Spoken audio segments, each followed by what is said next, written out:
Алдыңғы бөлімде біз операциялық жүйенің жіктелуін қарастырдық. Енді аппараттық платформалар ерекшеліктер бойынша жіктелуді қарастырамыз. Аппараттық құралдар спецификасы операциялық жүйе спецификасында бейнеленеді. Бұл классификациядағы компьютерлердің әрбір типінің операциялық жүйелер қасиетіне тікелей әсер ететін белгілі бір қасиеттері бар. Дәл қазір төмендегідей операциялық жүйелер тобы айтарлықтай қызығушылық тудырып отыр. Қуатты серверлер үшін операциялық жүйелер, жұмыс станциялары мен дыбыс дербес компьютерлер үшін операциялық жүйелер және қалтай компьютерлер үшін операциялық жүйелер. Процессор архитектурына байланысты жіктелуі. Операциялық жүйе белгілі бір процессор архитектурасына бейімделеді. Негізгі архитектуралар CIC негізделген операциялық жүйелер, яғни 86-64 разрядлы. Онда кешенді командалар жиынтығы бар процессорлар үшін әзірленген. Кеңінен таралған және көптеген бағдарламалық жасақтармен үйлесімді. Мысалы, Windows, Linux, MacOS. RIC негізделген. Қысқартылған командалар жиынтығына негізделген процессорлар үшін жасалған. Энергия тиімділігі жоғары. Мысалы, Android, iOS, MacOS, Linux. GPU негізделген операциялық жүйелер. Ол графикалық есептеулерге бағытталған жүйелер, негізінен арнайы есептеулер үшін пайдаланады. Мысалы, NVIDIA, AMD. Өлшемі мен қолдану саласына байланысты жіктелуі. Суперкомпьютерлерге арналған операциялық жүйелер. Оның жоғары өнімділігі және параллель есептеулерді қолдайды. Жүйелік ресурстарды тиімді басқарады. Мысалы, Linux және Unix негізделген жүйелер.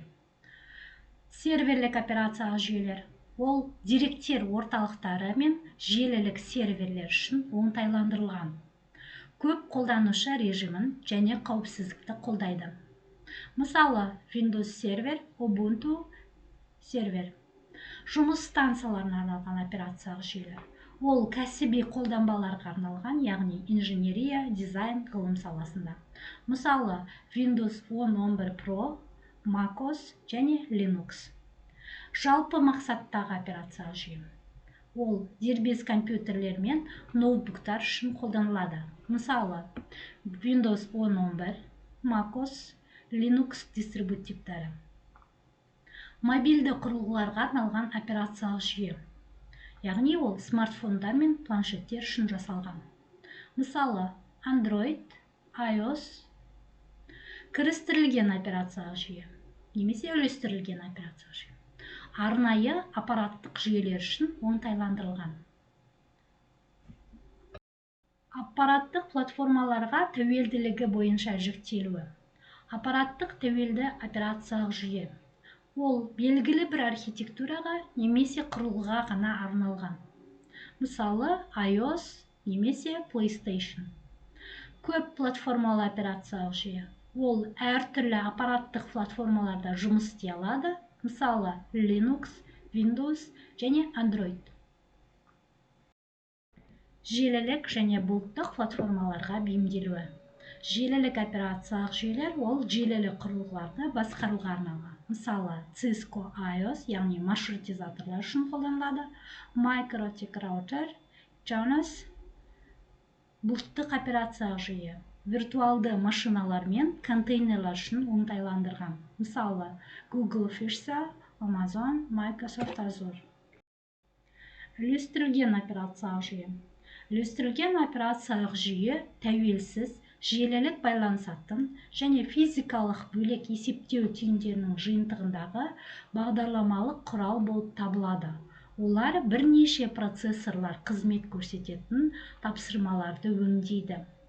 Әрбір жеке түйін ауқымды жиынтық операциялық жүйенің бағдарламалық жасақтамасының белгілі бір жиынын қамтиды.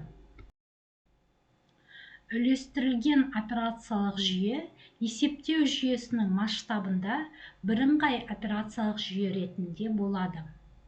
Үлестірілген операциялық жүйемен жұмыс істейтін желінің әр компьютері осы ауқымда операциялық жүйенің кейбір функцияларын орындайды.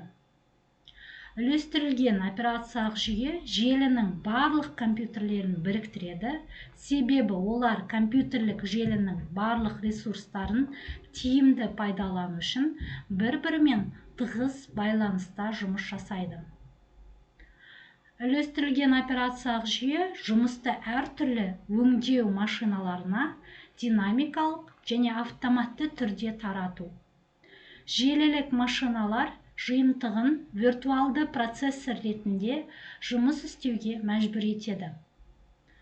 Үлестірілген операциялық жүйе пайдаланушысында жалпы айтқанда оның жұмысы қандай машинада орындалғаны туралы ақпарат болмайды.